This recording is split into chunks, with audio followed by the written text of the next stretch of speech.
Damn. Damn, boy. Damn, boy, he's thick. Boy, that's a thick-ass boy. Damn. Ba-ba! Greetings all. This is the M6A1. This is 5.0. What country is this from? America. American tank in the American tech tree, and it is, well, you know why I'm playing it. It's been moved up in BR. It's now 5.0. It used to be 4.7. Now it's 5.0. It is, you know, it is what it is. Anyway, I'm basically playing it, see how it does at 5.0, and I don't know why I'm explaining to you this. You don't really want to know. What you do want to know is, how am I doing? Well, I'm glad you asked, really. I'm doing good, really, you know. I'm chugging along, you know. Life is what it is. I mean, the kids get you down and all that, you know. The wife keeps nagging and all that, but you know what? You know wives get, eh? Women, am I right, fellow men? Yeah. It's amazing, really. This War Thunder seems to, well, they always seem to outdo themselves when it comes to battle rating changes. I mean, the last one was pretty good, not very cash money, but this one was extra not cash money. I mean, I'm gonna have a hard time saying this. It's quite difficult for me, but they've moved up some of the zeros. It's hard for me to say, but they have, and I love the zeros. I love zeros. They're some of the greatest aircraft in the world. In War Thunder, they're brilliant. In real life, they're brilliant. They're just so good. And then War Thunder's moved. Oh, it's not fair. It's not fair. It's not fun.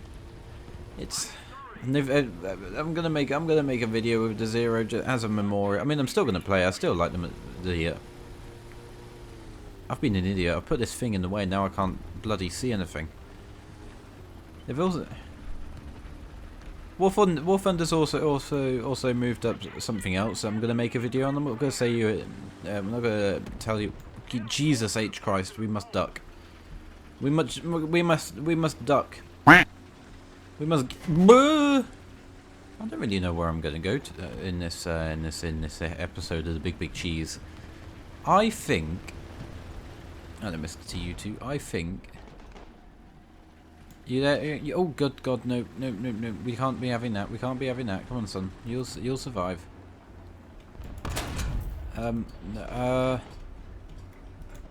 You'll be good. You'll be fine. There you go. I save you. There you go. Yes, there you go. Yes, there you go. You're welcome. It's always good to help out a fellow War Thunderian, especially when they're on their team. Don't help them out if they're on the enemy team, because then people will be angry at you. What we need to do is we need to do something, because there's a gentleman on here, I think. There is.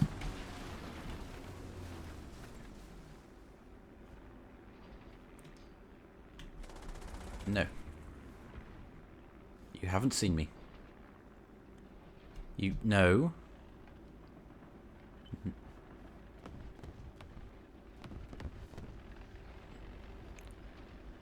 ASU, help me. Help me, please. No, that's not good. That's not bueno. Hang on. Oh, there's something else shooting at me as well. That's always. Okay, he's okay. He's aware of where my tushy is.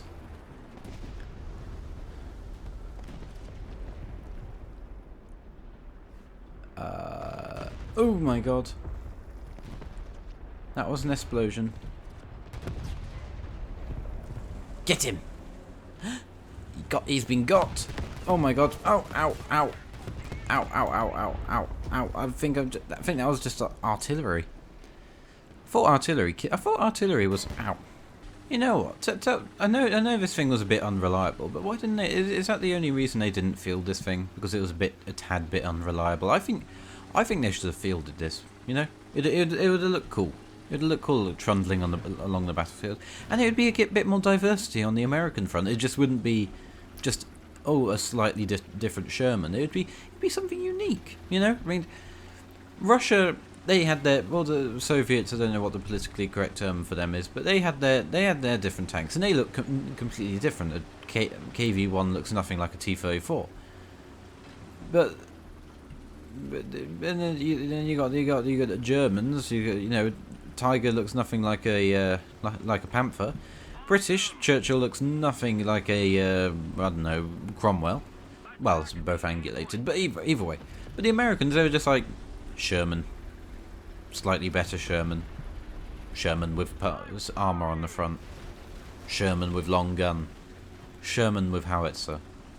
Yes, design, uniqueness. We know what those things are. No words to say and no say to words. Life is present and the past is now.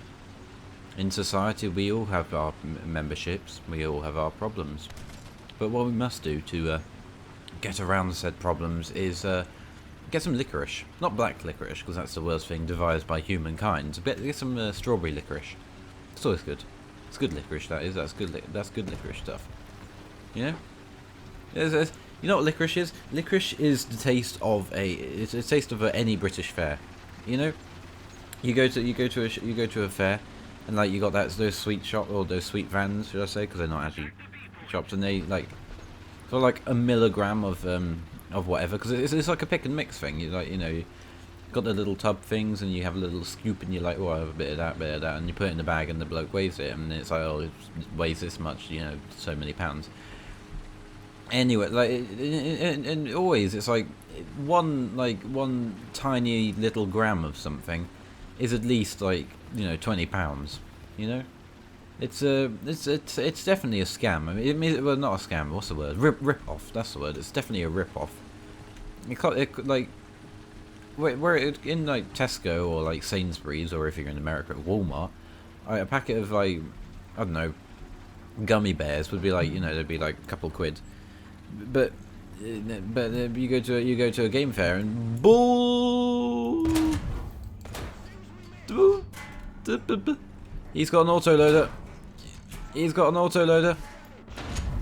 I've got coolness on my side. What's that? That's a T-34. And I don't know what that thing behind it is. And that's a Sherman. What the hell? Where the hell did my shot go?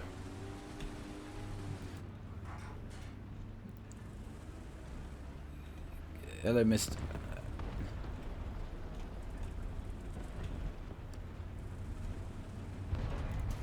We against the German. What's? It's a Russian one. That's a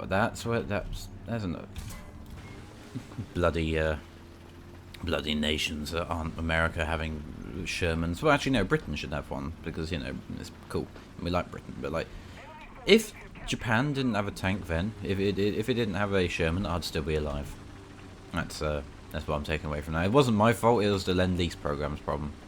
Even though it wasn't technically Lend-Lease, it was sort of, you know, post-war. You know, we'll give you a tank if you promise to use it against the Soviets or Chinese or whoever. But basically, I'm gonna blame this one on who should I blame it on? I'm gonna blame it on Judd Hirsch. Wait, no. Steven Seagal. No.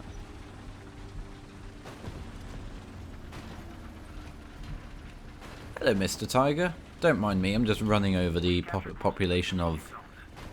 Not going to attempt to pronounce that. I'm running over their vehicles. You know, I'm sure they won't mind. What are they going to do, sue me? I'm in a tank. They have no power over me. I'm a god. How can you sue a god? I predict there's going to be things around this corner. Things are... Well, they're going to have some sort of violence around them, aren't they? No. Yes. Oh, that is rather.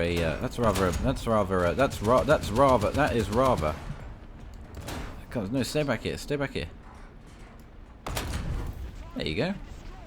Wasn't that? Ow. Okay, what was that? Thank you, Mr. Tiger. Thank you.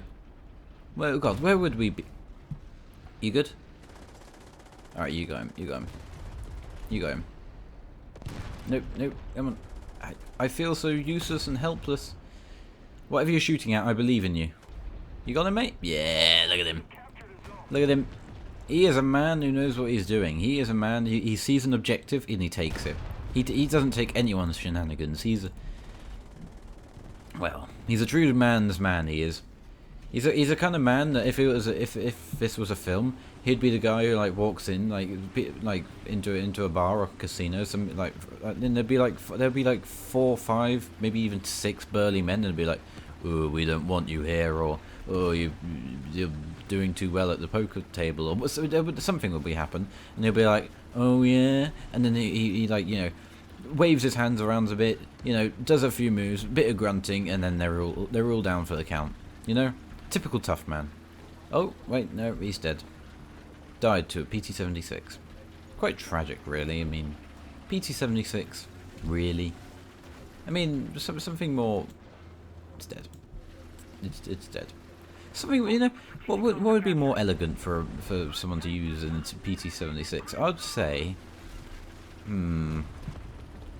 Boo!